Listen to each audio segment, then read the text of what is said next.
అంతన్నారు ఇంతన్నారు అంతా సెట్ చేస్తామన్నారు, అయిపోయిందని కూడా అన్నారు. కానీ తుంగతుర్తిలో కాంగ్రెస్ కథ మళ్ళీ మొదటికొచ్చింది. ఇన్నాళ్ళు ఒకెత్తు, ఇక మీదట మరొకెత్తు అన్నట్టుగా నేతలు ఇప్పుడు ఇంకా మాటల తూటాలు ఎక్కువ పేల్చుకుంటున్నారు. ఇంతకీ మళ్ళీ ఏం జరిగింది? తుంగతుర్తిలో జగడాలు ఎందుకనే విషయంలో కష్టపడి పీసీసీ కమిటీ అధ్యక్షుడు జగ్గారెడ్డి సీల్డ్ కవర్లో రిపోర్ట్ సిద్ధం చేస్తే అంతా తుస్సుమనిపించారు అక్కడి హస్తం నేతలు.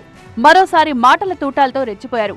కోమటిరెడ్డి బ్రదర్స్ ని టార్గెట్ చేస్తూ తుంగతుర్తి ఎమ్మెల్యే మందుల సామేలు చేసిన విమర్శలు దుమారం రేపుతున్నాయి.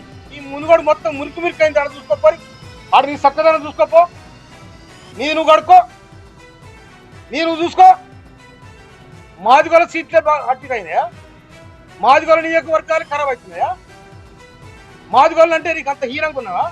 తుంగతుర్తి మోత్కూరులో 2 కిలోమీటర్ రోడ్డు కోసం 100 సార్లు తిరిగినా ఆనంద్ మినిస్టర్ నువ్వు ఏం చేసినావు చెప్పు?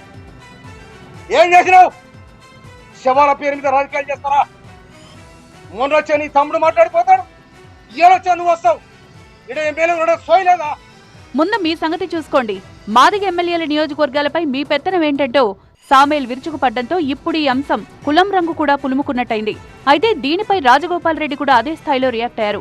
సామేల్ కు టికెట్ ఇప్పించింది నేను, గెలిపించింది నా కార్యకర్తలు అంటూ తన స్టైల్లో కౌంటర్ ఇచ్చేశారు. కాంగ్రెస్ కార్యకర్తలకు అన్యాయం జరిగితే ఎంత దూరమైనా వెళ్తామని హెచ్చరించారు. నా గురించి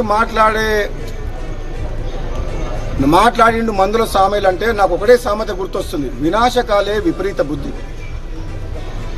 నాలాంటి వ్యక్తి నీకు టికెట్ ఇచ్చి గెలిపించిన వ్యక్తి గురించి నువ్వు మాట్లాడుతున్నావు అంటే ఇప్పుడు నీ గురించి నేను నీ విజ్ఞతకే వదిలేస్తున్నా.